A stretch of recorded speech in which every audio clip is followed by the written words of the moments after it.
గౌతమ్ రెడ్డి గారికి నా శుభాభినందనలు తెలియజేస్తున్నాను. అలాగే వేదిక అలంకరించినటువంటి వివిధ హోదాల్లో ఉన్నటువంటి పెద్దలు, నాయకులు వాళ్ళందరికీ పేరు పేరున నా ధన్యవాదాలు, నా పాదాభివందనలు తెలియజేసుకుంటున్నాను. సోదరులారా, ఎలక్షన్ జరిగి ఇవాళ మన యొక్క గ్యాదరింగ్ చూస్తూ ఉంటే మేము సిద్ధం, నువ్వు నడవడమే లేట్ అన్నట్టుగా ఉంది.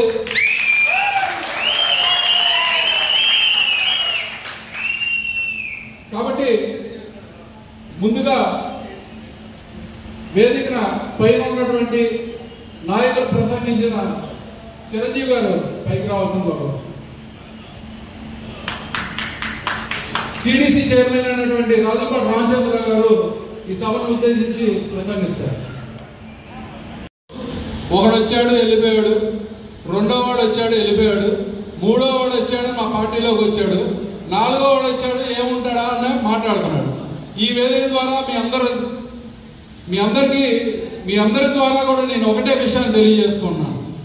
అయ్యా ఎమ్మెల్యే గారు, మీరు మాట్లాడినటువంటి మాటలు, మీరు అహంకారంతో మీ నియంతత్వ పోకడతో మాట్లాడినటువంటి మాటల్ని మీ ద్వారా ఈ వేదిక ద్వారా ఒకటే సవాల్ చేస్తున్నాను. వచ్చిన వాళ్ళందరూ నాన్ లోకల్ అయి ఉంటారు, మేము మాత్రం ఇక్కడ పుట్టి పెరిగి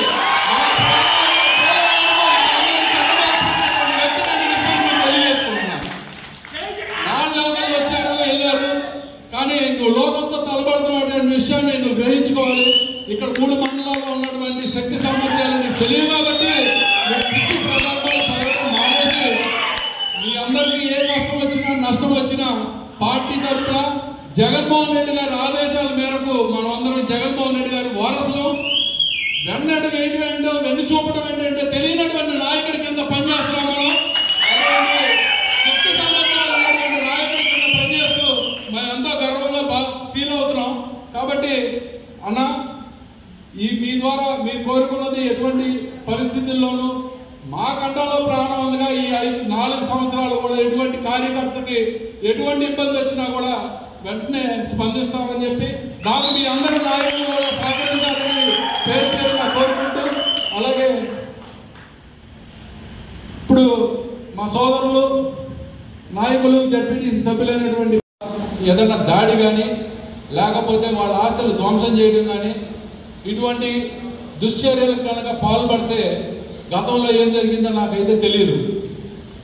రేపు రాబోయే కాలంలో అట్టుకు 2 అట్లు పెట్టి చూపించేటువంటి శక్తి సామర్థ్యాలు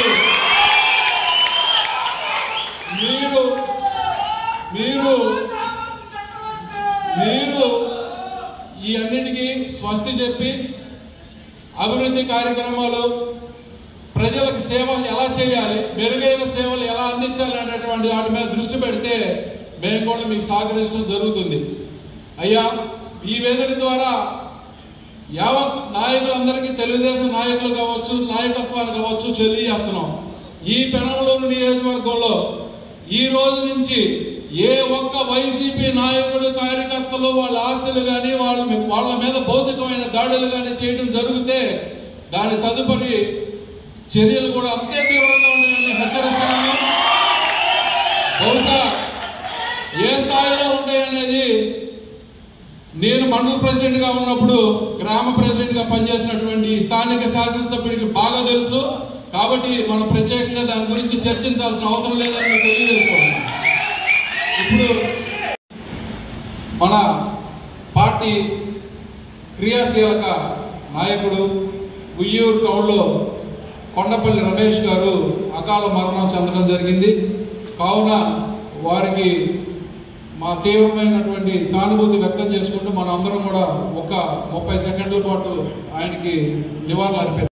గత 5 సంవత్సరాల కాలంలో మనం జగన్మోహన్ రెడ్డి గారి డీపీటీ ద్వారా కానీ నాన్ డీపీటీ ద్వారా కానీ సుమారు 69,500 మందికి లబ్ధిదారులకి సుమారు 17,000 కోట్లు డబ్బుని నేరుగా కానీ డీపీటీ ద్వారా కానీ నాన్ డీపీటీ ద్వారా కానీ అనేక పథకాలు ప్రవేశపెట్టి పేద ప్రజల వాళ్ళ యొక్క అభ్యున్నతి కోసం వాళ్ళు సంక్షేమ పథకాలు ఇస్తే వాళ్ళ జీవితాలు మెరుగుపడతాయనేటువంటి ఉద్దేశంతో ఆయన చేసినటువంటి ఈ అనేకమైనటువంటి కార్యక్రమాల ముందు ప్రజలకు తీసుకెళ్ళినటువంటి వ్యవస్థలు అవ్వచ్చు, లేకపోతే మన ముందర ఉన్నటువంటి నాయకులకి అందరికీ పేరు పేరున ధన్యవాదాలు.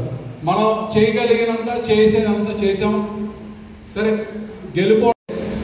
జగన్మోహన్ రెడ్డి గారు 2014లో ప్రయాణం మొదలెట్టిన రోజున 44.6% ఓట్ షేర్తో బయలుదేరాడు.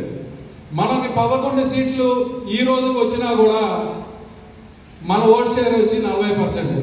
అంటే మనం ఒక సీటు, ఒక ఎంపీ సీటు, ఒక ఎమ్మెల్యే సీటుతో మన ప్రస్థానం బయలుదేరిన రోజు నుంచి ఈ రోజు కూడా మనకి మన పార్టీకి బలగం ఈ చెక్కు చెదరని కార్యకర్తలకు ఒక కారణం చేత ఈ పార్టీని నాశనం చేయకపోవచ్చు. ఈ పార్టీ మీద దాడులు కానీ ఎవరో చేయలేరు. మన పార్టీని అంతం చేయాలనేటువంటి ఆలోచనతో కుయుక్తులు ఎన్ని చేసినా కూడా ఎన్ని జరగనటువంటి విషయం తెలియజేసుకుంటూ, ఇప్పుడు గ్రామాల్లో ఉన్నటువంటి నాయకులు సిఫార్సు మేరకు మేము వెంటనే స్పందించి, లీగల్ టీం అయితే లీగల్ టీము, ఎందుకంటే మీకు ఒక తెలియజేయాలి, మరి దీనికి ఆనుకున్నటువంటి పార్లింకి గ్రామం ఉంది. దాంట్లో మన పార్టీ కార్యకర్తల్ని క్రూరంగా అమానుషంగా తలకాయలు పాల్గొడితే కనీసం కేసు తీసుకోవాలన్నటువంటి పరిస్థితి పెళ్ళూరు పోలీస్ స్టేషన్లో నెలకొంది.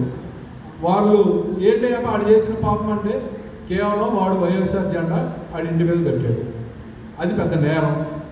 వాడికి ఉన్నటువంటి అభిమానాన్ని చాటుకున్నందుకు గాను సాక్షాత్తు ఎమ్మెల్యేనే ఫోన్ చేసి కేసు కట్టొద్దు, ఎటువంటి పరిస్థితులు తీసుకోవద్దని చెప్తే మనం ఆ రోజున మన పార్టీ కార్యకర్తలు రాగానే వాళ్ళని నెంబర్ పెట్టుకుని ఓన్ సర్టిఫికేట్ తీసుకుని లీగల్ పద్ధతిలో తీసుకుని వాళ్ళ మీద ప్రైవేట్ కేసు వేస్తామని చెప్పి తెలియజేసి ఖచ్చితంగా ఆ రోజు కేసు కట్టేయడం జరిగింది.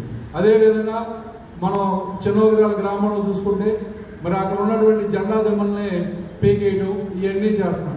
ఈ వేదిక ద్వారా వాళ్ళందరికీ ఒకటే చెప్తున్నాను, మీరు ఇవాళ ఏదో మీ అధికారం ఉంది, ఏదో మీ అంతా యంత్రాంగం తంత్రాంగం అంతా మీ వెనకాల నడుస్తుందని కేవలం జెండా దిమ్మలు లేకపోతే జెండా గోడలు మాత్రమే తీయగలరేమో కానీ జగన్మోహన్ రెడ్డి గారు పేద ప్రజల మధ్యలో గూడు కట్టుకున్నటువంటి మీరు ఎప్పటికీ జరపడం మీ తరం కూడా కాదని ఈ వేదిక ద్వారా తెలియజేసుకుంటూ, జగన్మోహన్ రెడ్డి గారికి పరిచయం, లేకపోతే జగన్మోహన్ రెడ్డి గారికి మా తండ్రి గారు మమ్మల్ని తీసుకెళ్ళి అక్కడ దగ్గరికి చేర్చక మునుపు నాకు అన్నటువంటి స్వభావం ఎప్పుడూ లేదు. ఒకసారి అంత పెద్ద నాయకుడు రాజశేఖర్ రెడ్డి గారి వారసుడు జగన్మోహన్ రెడ్డి గారు మనం వెళ్తే సాక్షాత్తు జగన్మోహన్ రెడ్డి గారే అక్కడ ఉన్నటువంటిది ద్వారాన్ని తీసి మనం ఆహ్వానించడం జరుగుతుంది. ఆయన అంత పెద్ద ఆయన మొదలు మనం చాలా మిడతలు అంటారు. మీరు ఈ ప్రేమాభిమానాలని ఎల్లప్పుడూ ఉంచుకుంటూ మీ అందరిలో ఒకటిలాగా వెలుగుతానని, అలాగే ఏ కార్యకర్తకైనా ఏ నాయకుడికైనా గ్రామాల్లో ఉన్నటువంటి ఆ పార్టీ యంత్రాంగాన్ని మేము సమాయత్తం చేసుకున్నాం. మేము ఖచ్చితంగా ఈ 42 గ్రామాల్లో ఉన్నటువంటి మొత్తం అందరితో కూడా మేమందరం మీ తలలో నాలుగులాగా పనిచేస్తామని మరొకసారి తెలియజేసుకుంటూ, చుట్టూరు గారు జగన్మోహన్ రెడ్డి గారు అనేక పర్యాయాలు చాలాసార్లు కలిసినా కూడా ఇన్ఛార్జ్ ఇచ్చే మొదల ఆయన ఓటింగ్ సరళిని పూర్తి స్థాయిలో విశ్లేషించి చెప్పి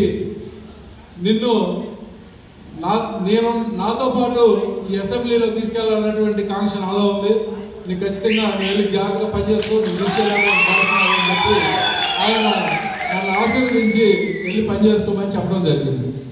నేను వెంటనే అన్న, ఇప్పుడు గౌతమ్ రెడ్డి అన్న అంటే చాలా పెద్ద నాయకుడు, లేకపోతే మాజీ శాసనసభ్యులు, లేకపోతే వాళ్ళందరూ చాలా పెద్ద నాయకులు. నేను కూడా ఈ వేదిక మీద ఉన్న ఈ నాయకుల మాదిరిగానో మీకు మళ్ళీనో నేను కూడా కింద స్థాయి నుంచి అనేక పర్యాయాలు కష్టపడి అడుగులో అడుగేసుకుంటూ నేను ఈ స్థాయికి రావడం జరిగింది. మా తాతగారు 38 ఏళ్ళు సర్పంచ్గా వ్యవహరించి ఆయన వారసత్వాన్ని మా తండ్రి గారు అందిపుచ్చుకుని మేము సుమారు 78 ఏళ్ళు స్వాతంత్రం వచ్చి 75 సంవత్సరాల తర్వాత 75 సంవత్సరాల్లో పంచాయతీరాజ్ వ్యవస్థ ఏర్పాటు జరిగిన తర్వాత సుమారు 50 సంవత్సరాల కానూరు గ్రామానికి మేము మా కుటుంబం సర్పంచ్లుగా వ్యవహరించాం. కాబట్టి అన్న, నేను మా సామాజిక వర్గానికి కమ్మ సామాజిక వర్గానికి జరిగి చెందినటువంటి 2 కుటుంబాలు దేవభక్తి ఇంటి పేరు గల ఇద్దరే ఉన్నాం.